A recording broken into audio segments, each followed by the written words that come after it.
Hi hello friends, welcome back to my YouTube channel. ಖಾರದ ಶಂಕರಪಾಳಿನ ಇವತ್ತು ಯಾವ ರೀತಿ ಮಾಡೋದು ಅಂತ ನೋಡೋಣ. ಇದನ್ನ ಹಬ್ಬದ ಟೈಮಲ್ಲಾದರೂ ಮಾಡ್ಕೋಬಹುದು ಅಥವಾ ಈವ್ನಿಂಗ್ ಸ್ನ್ಯಾಕ್ಸ್ಗಾದ್ರೂ ಮಾಡ್ಕೋಬಹುದು. ತುಂಬಾನೇ ಟೇಸ್ಟಿಯಾಗಿರುತ್ತೆ, ಕ್ರಿಸ್ಪಿಯಾಗಿರುತ್ತೆ. ಬನ್ನಿ ಇವಾಗ ಹೇಗೆ ಮಾಡೋದು ಅಂತ ನೋಡ್ಕೊಂಬರೋಣ. ಒಂದು ಮಿಕ್ಸಿಂಗ್ ಬೌಲ್ಗೆ 1 ಬೌಲ್ ಆಗೋಷ್ಟು ಮೈದಾನ ಹಾಕೊಂಡಿದ್ದೀನಿ. ಹಾಗೆ ಅದೇ ಬೌಲಲ್ಲಿ 1 ಬೌಲಷ್ಟು ಅಕ್ಕಿ ಹಿಟ್ಟನ್ನು ಹಾಕೊಂಡಿದ್ದೀನಿ. ಅರ್ಧ ಬೌಲ್ನಷ್ಟು ಚಿರೋಟಿ ರವೆನ ಆ್ಯಡ್ ಮಾಡ್ಕೊಂಡಿದ್ದೀನಿ. ಹಾಗೆ ಖಾರದ ಪುಡಿ, ಖಾರ ಎಷ್ಟು ಬೇಕು ನೋಡಿಕೊಂಡು ಸ್ಪೈಸಿ ಹಾಕ್ಕೊಳ್ಳಿ. 2 ಟೇಬಲ್ ಸ್ಪೂನ್ನಷ್ಟು ಪುಟಾಣಿ ಪೌಡರನ್ನು ಆ್ಯಡ್ ಮಾಡ್ಕೊಳ್ತಾ ಇದ್ದೀನಿ.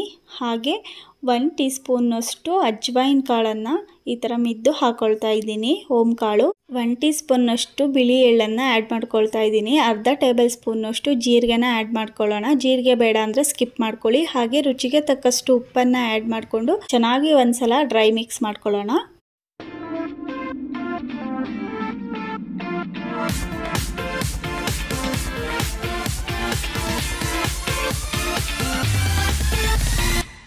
ಚೆನ್ನಾಗಿ ಡ್ರೈ ಮಿಕ್ಸ್ ಮಾಡ್ಕೊಂಡಾದ್ಮೇಲೆ 1-2 ಟೇಬಲ್ ಸ್ಪೂನ್ನಷ್ಟು ತುಪ್ಪನ ಆ್ಯಡ್ ಮಾಡ್ಕೊಳ್ತಾ ಇದ್ದೀನಿ. ತುಪ್ಪ ಹಾಕೋದ್ರಿಂದ ಸ್ಮೂತಾಗಿ ಬರುತ್ತೆ. ಹಾಗೆ 5 ಟೇಬಲ್ ಸ್ಪೂನ್ನಷ್ಟು ಎಣ್ಣೆನ ಕಾಯಿಸ್ಬಿಟ್ಟು ಹಾಕೊಳ್ತಾ ಇದ್ದೀನಿ. ಎಣ್ಣೆನ ಹಾಕೋದ್ರಿಂದ ಕ್ರಿಸ್ಪಿಯಾಗಿ ಬರುತ್ತೆ. ಇವಾಗ 1 ಸ್ಪೂನ್ನ ತಗೊಂಡು ಚೆನ್ನಾಗಿ ಮಿಕ್ಸ್ ಮಾಡ್ಕೊಳ್ಳೋಣ.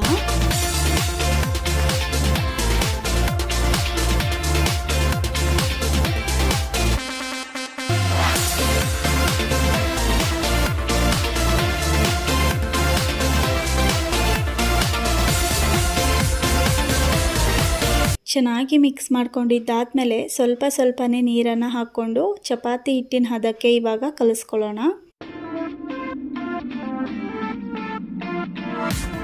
ಹಿಟ್ಟನ್ನು ಚೆನ್ನಾಗಿ ಕಲಿಸ್ಕೊಂಡಿದ್ದಾದಮೇಲೆ ಚೆನ್ನಾಗಿ 5 ನಿಮಿಷ ಈ ಥರ ನಾದ್ಕೋಬೇಕು.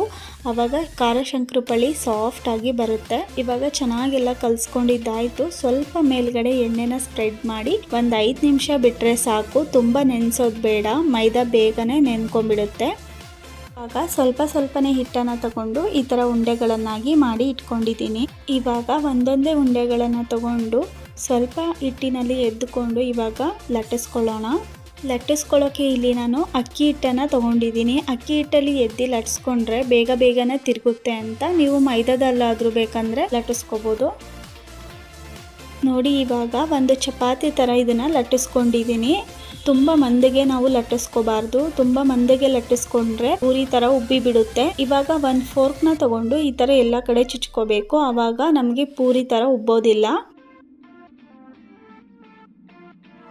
ಇವಾಗ 1 ಪಿಜ್ಜಾ ಕಟ್ಟರ್ನ ತಗೊಂಡು ನಮಗೆ ಶಂಕರಪಾಳಿ ಯಾವ ಶೇಪ್ಗೆ ಬೇಕೋ ಆ ಶೇಪ್ಗೆ ನಾವು ಕಟ್ ಮಾಡ್ಕೋಬೇಕು. ಇಲ್ಲಿ ನಾನು ಡೈಮಂಡ್ ಶೇಪ್ಗೆ ಕಟ್ ಮಾಡ್ಕೊಳ್ತಾ ಇದ್ದೀನಿ. ನಿಮಗೆ ಯಾವ ಶೇಪ್ ಇಷ್ಟನೋ ಆ ಶೇಪ್ಗೆ ಮಾಡ್ಕೊಳ್ಳಿ. ಮಕ್ಕಳಿಗೆ ಸ್ವಲ್ಪ ಅಟ್ರಾಕ್ಟಿವ್ ಆಗಿರೋ ಥರ ಮಾಡ್ಕೊಳ್ಳಿ.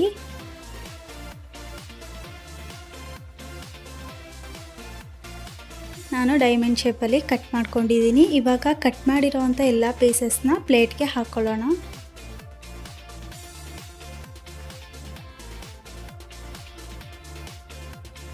ಎಣ್ಣೆನ ಬಿಸಿ ಮಾಡಲಿಕ್ಕೆ ಇಟ್ಟಿದ್ದೆ. ಎಣ್ಣೆ ಕೂಡ ಚೆನ್ನಾಗಿ ಬಿಸಿಯಾಗಿದೆ. ಇವಾಗ ಒಂದೊಂದೇ ಪೀಸಸ್ನ ಹಾಕಿ ಚೆನ್ನಾಗಿ ಫ್ರೈ ಮಾಡ್ಕೋಬೇಕು. ಎಣ್ಣೆನ ಮೀಡಿಯಮ್ ಫ್ಲೇವಲ್ಲಿ ಇಟ್ಕೊಂಡು ಚೆನ್ನಾಗಿ ಕ್ರಿಸ್ಪಿಯಾಗಿ ಫ್ರೈ ಮಾಡ್ಕೋಬೇಕು. ಇಲ್ಲಾಂದರೆ ಪೂರಿ ಥರ ಮೆತ್ತಗಾಗ್ಬಿಡುತ್ತೆ.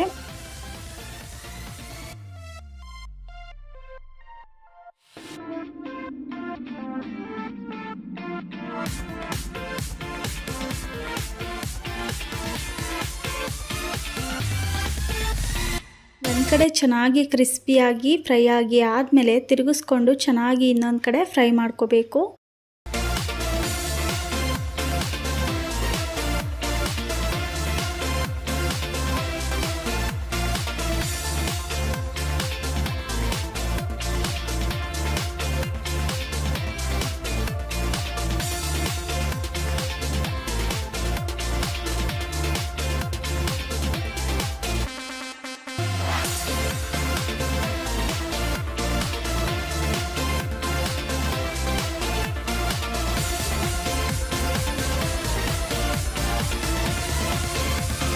ಫ್ರೆಂಡ್ಸ್, ಈ ಥರ ಸ್ವಲ್ಪ ಕಲರ್ ಚೇಂಜ್ ಆಗೋ ತನಕ ಫ್ರೈ ಮಾಡ್ಕೋಬೇಕು. ತುಂಬ ಫ್ರೈ ಮಾಡೋಕ್ಕೆ ಹೋಗ್ಬೇಡಿ. ಸೀದೋದಂಗಾದರೆ ಟೇಸ್ಟು ಚೆನ್ನಾಗಿರಲ್ಲ. ಇವಾಗ ಸೂಪರ್ ಟೇಸ್ಟಿಯಾಗಿರೋವಂಥ ಖಾರ ಶಂಕರಪಳಿ ರೆಡಿಯಾಗಿದೆ. ನೋಡ್ಬೋದು, ಇದನ್ನು ಒಂದು ವಾರ ತನಕ ಸ್ಟೋರ್ ಮಾಡಿ ಇಟ್ಕೋಬೋದು. ಕ್ರಿಸ್ಪಿನೆಸ್ ಹಾಗೆ ಇರುತ್ತೆ. ಹಬ್ಬ ಇದ್ದಾಗ 2 ದಿನ ಮುಂಚೆನೇ ಇದನ್ನು ಮಾಡಿ ಇಟ್ಕೋಬೋದು. ತುಂಬಾ ಚೆನ್ನಾಗಿರುತ್ತೆ. ಈವ್ನಿಂಗ್ ಸ್ನ್ಯಾಕ್ಸ್ಗಂತೂ ತುಂಬಾ ಚೆನ್ನಾಗಿರುತ್ತೆ. ಈ ರೆಸಿಪಿ ನಿಮ್ಮೆಲ್ರಿಗೂ ಇಷ್ಟ ಆಗಿದೆ ಅಂತ ಅಂದ್ಕೊಳ್ತೀನಿ. ಇಷ್ಟ ಆದರೆ ಪ್ಲೀಸ್ ಒಂದು ಲೈಕ್ ಮಾಡಿ, ಶೇರ್ ಮಾಡಿ, ಕಮೆಂಟ್ ಮಾಡಿ. ಹಾಗೆ ಇನ್ನೂ ಯಾರೆಲ್ಲ ನಮ್ಮ ಚಾನಲ್ನ ಸಬ್ಸ್ಕ್ರೈಬ್ ಮಾಡ್ಕೊಂಡಿಲ್ಲ ಪ್ಲೀಸ್ ಇವಾಗಲೇ ಹೋಗಿ ಸಬ್ಸ್ಕ್ರೈಬ್ ಮಾಡ್ಕೊಳ್ಳಿ. ಎಲ್ಲರೂ ಒಂದ್ಸಲ ಈ ರೆಸಿಪಿನ ಟ್ರೈ ಮಾಡಿ ಹೇಗೆ ಬಂತು ಅಂತ ನನಗೆ ಕಮೆಂಟ್ ಬಾಕ್ಸಲ್ಲಿ ಕಮೆಂಟ್ ಮಾಡಿ. ಹಾಗೆ ಈ ರೆಸಿಪಿ ನಿಮ್ಗೆ ಇಷ್ಟ ಆಗಿದ್ರೆ ಪ್ಲೀಸ್ ಒಂದು ಲೈಕ್ ಮಾಡಿ, ಶೇರ್ ಮಾಡಿ, ಕಮೆಂಟ್ ಮಾಡಿ. Thanks for watching friends. See you the next video.